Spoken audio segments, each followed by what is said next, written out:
성경에는 유혹, 다른 말로 시험이라는 단어와 시련이라는 단어를 비교하는 내용들이 많이 나오게 됩니다. 특별히 시련이라는 이 단어는 헬라어로 페이라스모스라는 단어입니다. 이 페이라스모스의 단어와 반대되는 단어가 유혹이라는 단어의 페이라조라는 단어이죠. 특별히 유혹이라는 이 단어와 같은 의미로 우리 개역개정판 성경에 번역되어 있는 단어는 시험이라는 단어입니다. 조금 더 구체적으로 살펴보면 시련, 페이라스모스라는 이 단어는 하나님께서 사랑하시는 당신의 백성들을 믿음 안에 온전히 세우고 그 삶이 성숙한 자녀의 삶이 되도록 하나님께서 그에게 시련을 더하시는 의미가 바로 시련입니다. 이 말씀, 이 은혜가 그대로 기록된 말씀이 야고보서 1장 2절 말씀이죠. 1장 2절 말씀, 내 형제들아 너희가 여러 가지 시험을 당하거든 온전히 기쁘게 여겨라. 원어로는 내 형제들아 너희가 여러 가지 시련을 당하거든 온전히 기쁘게 여겨라 라고 되어져 있습니다. 그리고 이 시련을 일으키시는 주체 누구냐? 하나님이시라는 것이죠. 그리고 그 시련을 받는 우리들은 어떤 존재냐면 이 시련의 의미로 따지고 보면 연약한 존재다라는 것을 이야기합니다. 그런데 이 말씀과 반대되는 말씀이 시험이라는 단어죠. 특별히 헬라어 페이라조라는 이 헬라어의 시험, 유혹이라는 이 단어를 일으키는 대상은 누구냐면 주체는 사단입니다. 즉 사단이 대상, 우리들을 시험하여 넘어뜨려 가장 연약한 부분을 집중하여 그 삶을 실패자가 되도록 만드는 역사, 그것을 시험이라고 합니다.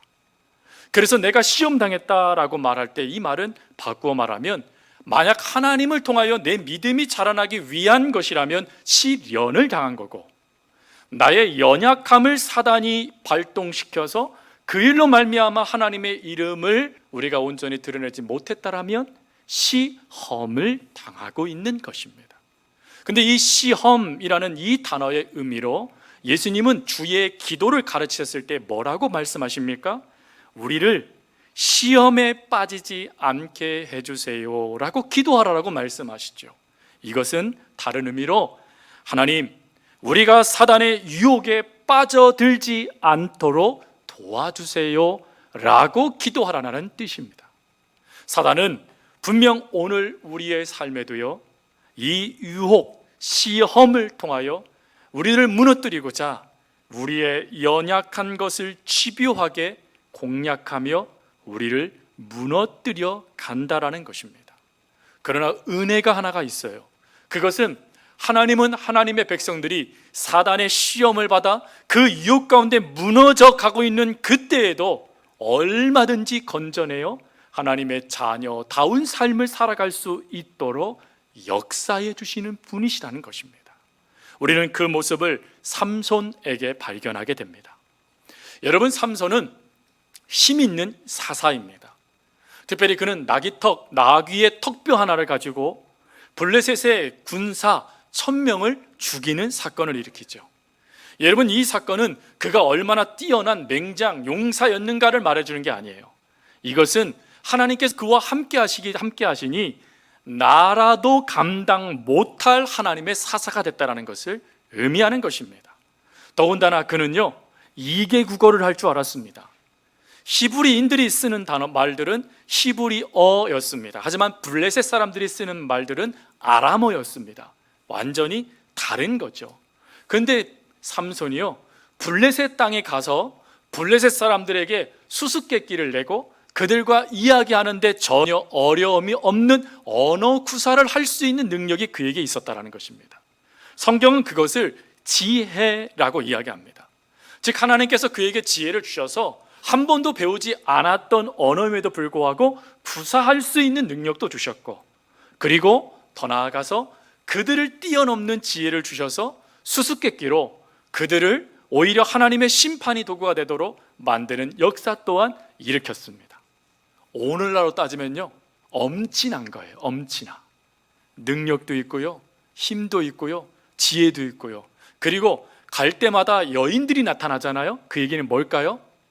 잘생겼다라는 것입니다. 모든 것을 갖췄던 사기 캐릭터, 그가 바로 삼손이었어요. 근데 이 삼손이요, 철저하게 실패합니다. 철저하게 파멸의 길을 걷습니다. 왜요? 네, 오늘 말씀의 제목처럼 유혹과 시험이 찾아올 때 그에게 나타난 영적인 문제 때문이었습니다. 그가 이렇게 실패했었던 원인은 두 가지로 영적으로 살피게 되어지면, 첫 번째 그의 실패의 원인은 경계선 이탈이었습니다. 삼손은 자기가 해야 할 일과 해서는 안 되는 일들을 구별할 수 있는 하나님의 지혜를 얻었어요. 여러분, 이 지혜를 사도 바울은 고린도전서 6장 12절에 뭐라고 이야기하냐면, 모든 것이 네게 가하나 다 유익한 것이 아니다 라고 이야기합니다. 무슨 말이죠? 모든 것을 할 수 있지만 때로는 하지 말아야 될 결단도 있어야 된다는 것입니다. 사실 사도 바울이 이 말씀을 할 때는 뒷배경 말씀을 보면 믿음이 연약한 자들을 위해서입니다. 믿음을 연약한 자들을 구원하기 위해서 내가 얼마든지 할 수 있는 일을 내가 멈춰야 된다는 것입니다. 그게 지혜고 그게 사랑이라는 것이에요. 분명한 것은 삼손에게는 하나님이 이 지혜를 허락하셨습니다. 근데 문제는 그가 하나님이 주신 이 지혜를 가지고 하나님의 역사를 이루어가는 기준으로 삼아야 되는데 자신의 뜻을 이루는 도구로 삼았다라는 것입니다. 분명한 것은 그는 나시린입니다. 여러분, 나시린의 규례에 대해서 민수기 6장과 사사기 13장은 그 나시린은 어떤 자들인가에 대한 많은 기준들을 이야기해요. 근데 그 기준들을 한 줄로 요약하면 이렇게 요약합니다. 자기 몸을 구별하는 하나님의 사람. 구별해야 된다는 거예요. 여러분, 사사기의 배경을 아시죠?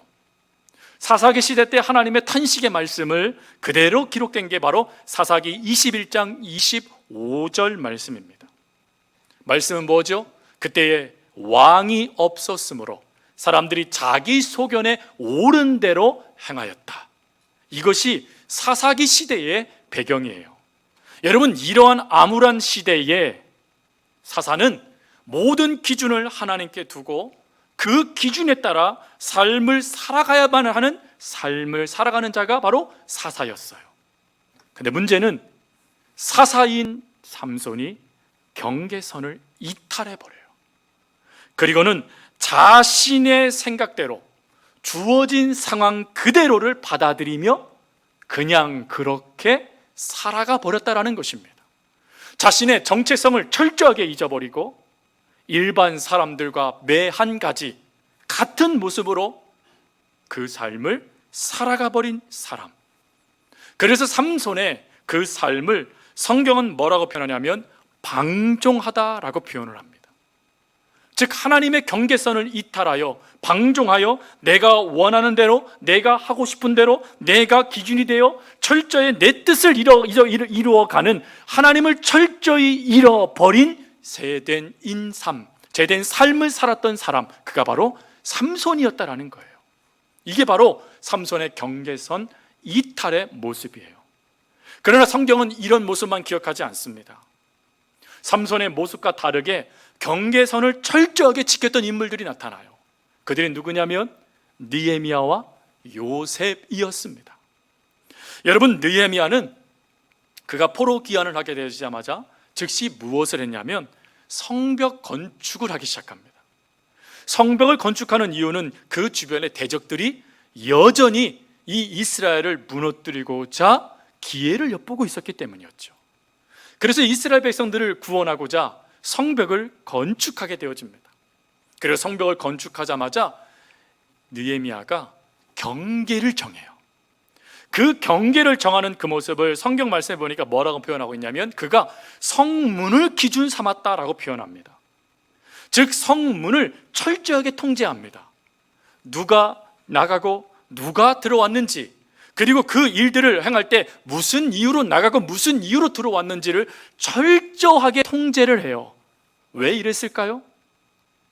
경계가 무너지면 이스라엘이 무너진다는 것을 이미 조상들의 모습을 통해 알고 있었기 때문에 그렇습니다.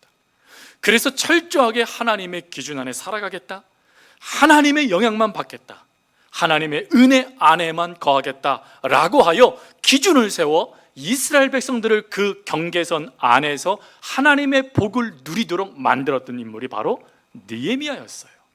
여러분, 이 느헤미야의 이 모습이 얼마나 귀한지 시편 기자는 시편 141편 3절 말씀에 이렇게 말을 합니다.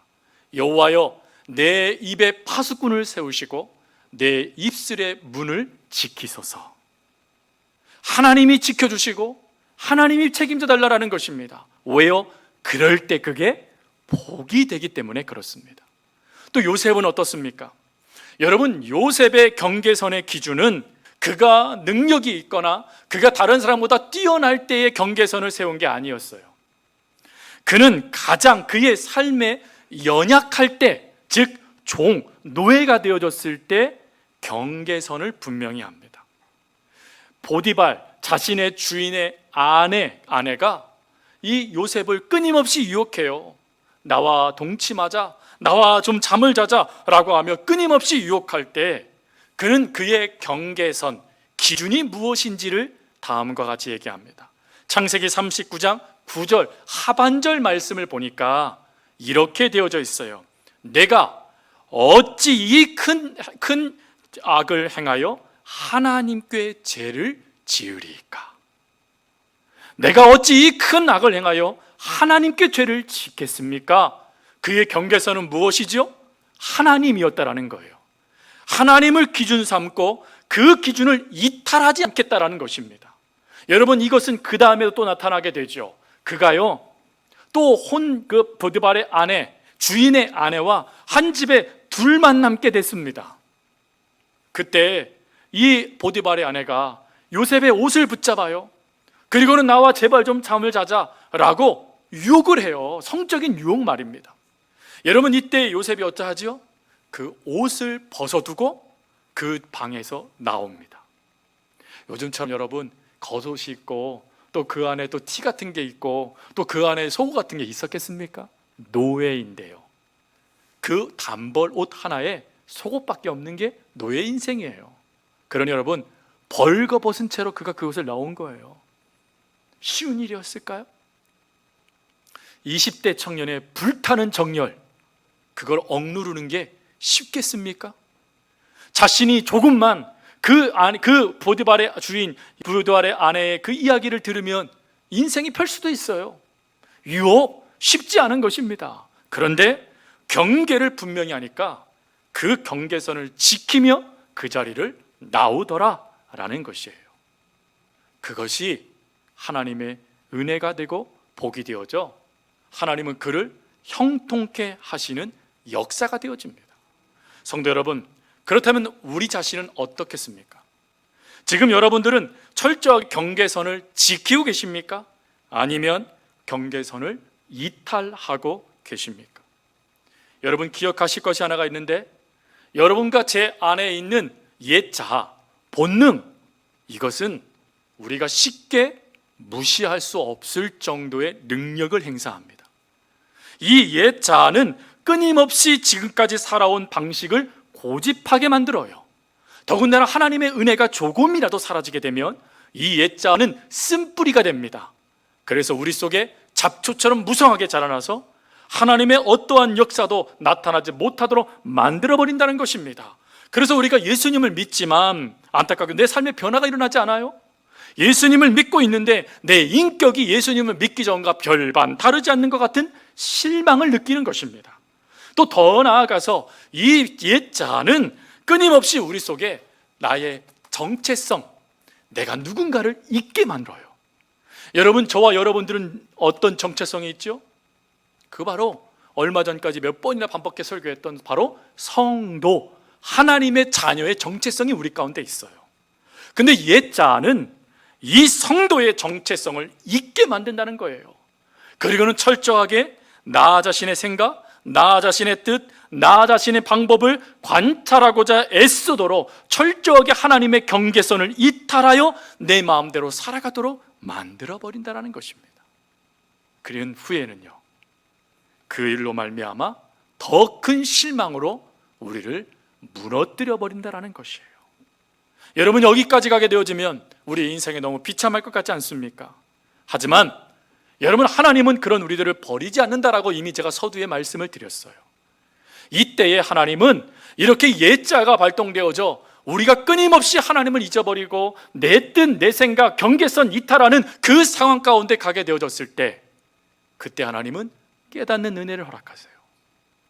즉 하나님이 그때에도 우리를 붙잡으신다라는 것입니다. 시편 기자는 시편 50편 15절에 이런 고백을 했어요. 환난 날에 나를 부르라. 내가 너를 건지리니 네가 나를 영화롭게 하리라. 환난 날, 이걸 뭘 표현할까요? 고통, 어려움, 그것만 환난입니까? 아니에요. 여러분, 하나님을 놓친 모든 게 환난인 거예요. 옛자의 음성에 사로잡혀서 하나님 말씀과 상관없는 삶을 살아가는 모든 게 환난인 거예요. 그 환난의 자리에서 깨달으라는 거예요. 아, 하나님이 살아계시는구나, 하나님이 나와 함께 하시는구나, 이걸 깨닫고 그 실패의 자리에 서라라는 것입니다. 그리고 실패의 자리에 설 뿐만 아니라 끊임없이 내 정체성을 기억하라는 거예요. 나는 하나님의 자녀다, 나는 성도다, 나는 그리스도인이야 라는 이 정체성을 끊임없이 기억해내라는 것입니다. 그리고 기억해내므로 끝날까요? 아니요. 우리가 느헤미야를 통해 배워야 될 두 모습이 더 있습니다. 여러분, 느헤미야는 느헤미야서 4장 9절에 다음과 같은 말씀을 하셨어요. 새 번역 성경입니다. 이 말씀에 느헤미야는 두 가지를 하는데 이렇게 돼 있죠. 한편으로는 우리의 하나님께 기도를 드리고 다른 한편으로는 경비를 세워 밤낮으로 지키게 하였다. 두 가지가 나오죠. 첫 번째는 뭐 해야 된대요? 지켜야 된대요. 지켜야 된대요, 여러분. 근데 여러분 어때요? 우리의 결단, 우리의 의지, 하나님의 말씀을 지키겠다라고 하지만 얼마나 연약합니까? 얼마나 자주 그 지키겠다라는 그 의지가 무너집니까? 그래서 우리들이 이러한 역사들이 나타나지 않도록 성경은 뭐라고 표현하시죠? 끊임없이 마음을 지키래요. 근데 마음을 어떻게 지키죠? 성경은 이렇게 얘기합니다. 하나님의 말씀을 주야로 묵상하라라는 것입니다. 즉 하나님의 말씀을 붙잡을 때 그 말씀이 우리의 삶에 내가 누군지, 그리고 지금 내 행동이 해야 될 행동인지 하지 말아야 될 행동인지를 결정하는 기준이 되어준다라는 것입니다. 그래서 여러분, 시편 1편 말씀 아시죠? 1편 2절 말씀, 복 있는 사람은 이라는 말씀을 하면서 뭐라고 되어 있죠? 복 있는 사람은 여호와의 율법을 사랑한다는 거예요. 그래서 주야로 묵상하는 자로다. 여러분, 이 복 있는 사람, 그게 누구죠? 바로 하나님께서 나에게 허락하신 그 정체성을 깨닫고 그 정체성을 끊임없이 묵상하며 하나님의 말씀을 지키는 자들이라는 거예요. 그럴 때 우리는 경계선 이탈하지 않는다라는 것입니다. 또 두 번째 느헤미야가 뭐라고 그러죠? 한편으로는 우리가 뭐 했대요? 기도했대요. 여러분, 이 기도하다라는 것이 얼마나 중요한지 예수님은 주기도문을 통해 뭐라고 얘기하시죠? 하나님께 기도할 때 이렇게 기도하래요. 아버지의 이름을 거룩하게 하시며. 여러분, 거룩하게 하다라는 게 뭐죠? 이게 중요한 우리의 기도가 돼야 돼요. 그것은 하나님, 내가 내 삶을 통하여 하나님의 이름을 영화롭게 할 수 있도록 도와주십시오. 하나님, 내가 내 삶을 구별하여 하나님의 자녀답게 살아갈 수 있도록 도와주십시오. 그 무엇보다 내 경계성을 지키며 나를 위한 지혜가 아닌 하나님을 위한 삶을 살아가는 지혜자가 되게 해주십시오. 이게 하나님의 이름을 거룩하게 하다라는 기도라는 거예요. 여러분, 우리가 하나님의 이름을 거룩하신 하나님이라고 기도한다고 거룩해지나요? 아니요. 성경은 너의 삶을 통하여 하나님을 거룩하게 하래요. 즉 우리의 삶에 하나님을 거룩하게 할 수 있는 힘, 능력, 그것을 달라라고 끊임없이 기도해야 된다는 것입니다. 그럴 때요, 우리는 삼손처럼 경계선을 이탈하지 않고 하나님 안에 거하는 주의 그늘 아래 거하는 자녀의 삶을 살아갈 수 있다라는 것입니다. 또 두 번째, 삼손의 실패는 약점 방치입니다. 여러분, 우리의 몸 가운데 뒤꿈치에 힘줄이 있죠. 이 힘줄을 뭐라 그러죠? 아킬레스건이라고 합니다. 이 아킬레스건이라는 이 단어는 히랍 신화에서 비롯됐죠. 우리가 잘 알고 있듯이 아킬레스의 어머니가 제우스 신에게 우리 아들이 불사신 같은 우리 아들을 주세요라고 기도했더니 실제로 아들을 주면서 방법을 알려주지요. 그 방법이 뭐죠? 테베 강가에 가서 아이를 물속에 담갔다 빼래요. 담갔다 빼는 거 부모의 마음에 참 힘들겠지만 아들이 불사신이 된다는데 그걸 못하겠습니까? 그래서 담갔다 빼고 담갔다 뺐습니다. 그랬더니 실제적으로 이 아들이 강철 같은 몸이 되는 거예요. 진짜인지는 모르겠습니다. 근데 문제는 그가 유일하게 담겨지지 않은 것, 즉 물이 닿지 않는 곳이 있었어요. 그것이 바로 엄마의 손이 붙잡고 있었던 팔 뒤꿈치의 힘줄이었습니다. 그 문제를 정확하게 깨뜨렸던 적이었던 페레스가 그 부분을 향하여 독화살을 날려요. 그를 거기에 명중하자 허무하게 아킬레스는 죽게 되어집니다. 그래서 이 히랍 신화에서 이 아킬레스건이라는 이야기를 하면서 이 이야기의 결론부는 무엇이냐면 약점이 없는 사람은 없다라는 결론이에요. 그래서 우리는 아킬레스건을 볼 때마다 나에게도 약점이 있구나 하는 것을 깨달을 수 있어야 된다는 것입니다. 여러분이 약점이 없는 사람, 이것이 없다라는 이것이 왜 중요합니까? 삼손을 보세요. 여러분, 사사기 13장과 14장에 중요한 말씀들이 나오는데 13장은 삼손이 어떻게 출생했다 하는 내용들이 기록돼요. 근데 14장부터는 삼손의 사역이 시작됩니다. 삼손이 이스라엘의 사사가 되어 어떤 삶을 살았는가가 기록된 게 14장부터예요. 근데 이 14장 1절, 2절은 너무 중요하잖아요. 왜? 앞으로 그가 어떤 삶을 살아갈 것인가에 대한 첫 출발의 말씀이지 않습니까? 근데 1절 말씀을 보세요. 뭐라고 돼 있죠? 삼손이 딥나에 내려가 거기서 블레셋 사람의 딸들 중에 한 여자를 보고, 사역의 시작의 출발점이 누굴 봤어요? 여자를 봤대요. 여자. 근데 이 여자라는 이 단어가요, 여성을 칭하는 고유 명사가 쓰이지 않고 이사라는 단어를 썼어요. 이 이사라는 단어가 후에 뭐가 되냐면 창녀가 됩니다. 그럼 뭘 의미하는 것이죠? 삼손이 이 여자를 보고 성욕을 품었다라는 것입니다. 그러면 삼손의 약점이 나타났죠. 사역을 시작하자마자 성욕, 여자에 약해버린 인생. 그럼 여러분, 목사님 삼손의 약점은 그러면 여자네요. 여자만 끌으면 되겠네요. 그러면 여러분 10%만 아는 거예요. 10%. 삼손의 인생 가운데 여인들은 계속 등장합니다. 한 여인이 아니에요. 수많은 여인들이 등장하고 오늘 본문에 삼손을 무너뜨린 여인도 들릴라 여인이었죠. 그럼 뭘 의미하는 것입니까? 14장 서두에서부터 16장 그가 죽기 전까지 자그마치 세월이요 20년의 세월이 흘러가게 되어져요. 근데 그 세월 동안 삼손이요 무엇을 놓쳤냐면 내가 약한 자라는 걸 놓쳐요. 뭐에 대해서요? 여자에 대해서 말입니다. 즉 삼손이 무너진 결정적인 이유는 여자라는 그 약점을 방치한 결과였다라는 거예요. 그것을 방치해버리니 사단이 그것을 집요하게 파고들어서 끊임없이 그 곁에 여인들을 등장시켜 결론적으로 그 여인으로 하여금 무너지게, 파멸되게, 실패자가 되게 만들어버렸다라는 것입니다. 그래서 성경은 우리들에게 뭐라고 말씀하시죠? 시편 말씀을 가보면 하나님께서 우리들에게 뭐라고 말씀하시냐면 시편 39편 4절 말씀에 그 하반절 말씀에 이렇게 되어 있죠. 나의 연약함을 깨닫게 하소서. 기도의 내용이에요. 내가 무엇 때문에 연약한지를 깨달아야 된다는 것입니다.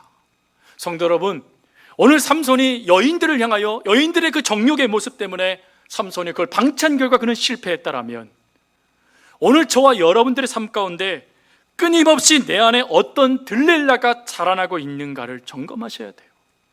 끊임없이 나는 어떤 부분에 연약한 자인지를 그것을 밝혀내야 돼요. 나는 약해서 어쩔 수 없어요. 아니요, 여러분. 그 연약함을 방치한 순간 그 연약함은 그 우리들의 인생을 실패 파멸로 이끌어버리는 사단의 도구가 될 수 있다는 것이에요. 그래서 우리는 끊임없이 내 연약함은 무엇인가 하나님 앞에서 발견해 가야 돼요. 하나님 앞에서 그것을 발견한 다음에 이 문제를 해결해야 되잖아요. 연약함을 발견함으로 끝나면 안 되잖아요. 즉 우리 속에 유혹하고 시험하며 사단이 우리 가운데 연약함을 집요하게 공격해서 무너뜨리지 않도록 우리가 이 문제 해결해야 되잖아요. 어떻게 해결할 수 있을까요? 그것은 우리가 이 모든 것을 해결할 방법은 나의 연약함을 깨닫고 하나님께 기도함을 통하여 해결함을 받을 수 있다는 것입니다. 여러분, 사단, 기도 외에는 우리가 이길 수 있는 무기가 없어요. 안타깝게도요, 우리의 의지와 결단력, 사단의 한 자그마한 역사에 여지없이 무너져 버려요. 사단은 교활합니다. 우리의 생각을 뛰어넘어 역사합니다. 삼손을 보세요. 그가 하나님 앞에 기도하지 않았어요. 그가 사사로 세워지고 하나님의 귀한 일들을 일으키며 블레셋을 무너뜨려가는 과정 가운데도 그는 전혀 기도하지 않았습니다. 근데 그가 언제 기도하죠? 실패의 자리에 앉을 때 비로소 기도하기 시작했어요. 누구랑 비슷하죠? 지난주에 요나와 비슷하지 않습니까? 실패의 끝자락에 앉자 비로소 기도합니다. 즉 블레셋의 쇠사슬에 묶이게 되어지고 두 눈이 뽑히게 되어지고 짐승처럼 맷돌을 돌리는 그 파멸의 자리에 앉자마자 비로소 삼손이 자신의 연약함을 발견해내요. 내가 강한 게 아니었구나. 내가 능력이 있는 사람이 아니었구나. 여러분, 우리가 기억하실 것은 삼손의 머리털이 밀렸느냐 밀리지 않았느냐는 중요치 않습니다. 그거는 하나님 앞에 내가 지켜야 될 약속인 거예요. 약속. 그러면 그것보다 더 중요한 게 뭐죠? 삼손이 나귀 턱뼈로 블레셋 군인들 1000명을 죽이고 그가 역사를 일으킬 때마다 꼭 기록되는 한 구절이 나타납니다. 그게 뭐냐면 여호와의 신이 임하였다라는 말씀이에요. 그리고 오늘 본문의 말씀에도 보면 삼손이 블레셋에게 잡히게 됐을 때 삼손이 무엇을 기억하지 못했대요? 느끼지 못했대요? 깨닫지 못했대요? 여호와의 신이 떠난 걸 기억하지 못했다라는 것입니다. 즉 자신이 강한 게 아니었다라는 거예요. 삼손이 놀라운 능력을 일으키고 그렇게 엄친아처럼 지혜자가 될 수 있었던 것은 여호와의 은혜, 하나님의 역사였다라는 것입니다. 그것을 깨닫고 나니까 비로소 그때가 되니 삼손이 뭐 했대요? 기도했대요. 자신의 연약함을 비로소 깨닫게 되니까 그 실패와 파멸의 자리에서 단식하며 울고부짖는 것이 아니라 하나님하고 하나님께 기도하기 시작했다는 것입니다. 여러분, 그 기도에 블레셋 사람들은 그가 기도하며 하나님과의 관계가 회복된 것도 알지 못하고 그를 불러내지 않습니까? 그때 삼손이 마지막으로 기둥을 붙잡고 또 하나님께 기도하잖아요. 구하옵고 구하옵나니. 기도합니다. 하나님 저를 도와주세요. 그랬더니 어떤 역사가 이루어지죠? 30절 말씀이요. 삼손이 죽을 때에 죽인 자가 살아있을 때에 죽인 자보다 더 많았다. 뭐에 이것을 기록해 놓았을까요? 그가 이것을 붙잡고 무너뜨린 다음에 블레셋 사람들과 죽었더라 라고 하면 되는 거잖아요. 근데 왜 굳이 하나님은 30절 말씀을 기록하셨을까요? 기억하라라는 거예요. 무엇을요? 삼손의 능력은 하나님의 응답이었다라는 것입니다. 성도 여러분, 우리 연약한 거 맞아요. 저와 여러분 삶에는 약점도 있어요. 그래서 그 약점이 누군가의 잘못된 말과 행동에 폭발하여 관계를 무너뜨리게 만드는 독과 같은 것이 될 수도 있어요. 또 지금도 사단이 끊임없이 그 약점의 유혹, 약점의 시험을 통해서 우리들을 집요하게 무너뜨리고자 지금도 역사하고 있어요. 그러나 여러분, 이러한 약점, 연약함, 우리 하나님께서는 그 모든 것들을 없이 해주시고 삼손이 하나님의 기도에 응답을 받은 것처럼 우리의 삶에도 역사해 주시는 분이시라는 거예요. 그렇기 때문에 우리가요, 넘어지고 유혹 가운데 좌절한다 할지라도 회복의 역사, 시작의 역사, 다시금 일어서 하나님의 은혜를 이루게 해주시는 하나님이 계신다는 것을 기억하십시오. 그리고 그 하나님은 끊임없이 여러분들에게 말씀을 붙잡도록, 끊임없이 기도하도록 여러분들에게 은혜를 더하신다는 걸 믿으십시오. 그리고 그 믿음 가운데 여러분들을 통하여서 이루실 그 역사, 삼손을 통하여 그가 살았을 때보다 죽었을 때 그가 죽인 자가 더 많더라 라는 하나님의 그 응답의 역사들이 저와 여러분 삶에도 이루어진다는 것을 확신할 수 있는 저와 여러분이 될 수 있길 바랍니다. 마지막으로요, 우리 히브리서 4장 15절 16절 말씀을 읽고 기도하길 원해요. 함께 말씀을 봉독하겠습니다. 우리에게 있는 대제사장은 우리의 연약함을 동정하지 못하시리가 아니요 모든 일에 우리와 똑같이 시험을 받으시니로되 죄는 없으시니라. 그러므로 우리는 긍휼하심을 받고 때를 따라 돕는 은혜를 얻기 위하여 은혜의 보좌 앞에 담대히 나갈 것이니라. 아멘. 우리를 도와주시는 그 하나님 앞에 담대히 나아갈 수 있는, 믿음으로 하나님 앞에 나아가 약점으로 결론짓는 인생이 아니라 강함으로 결론되어져 가는 하나님의 자녀들이 되실 수 있기를 주님의 이름으로 축복합니다.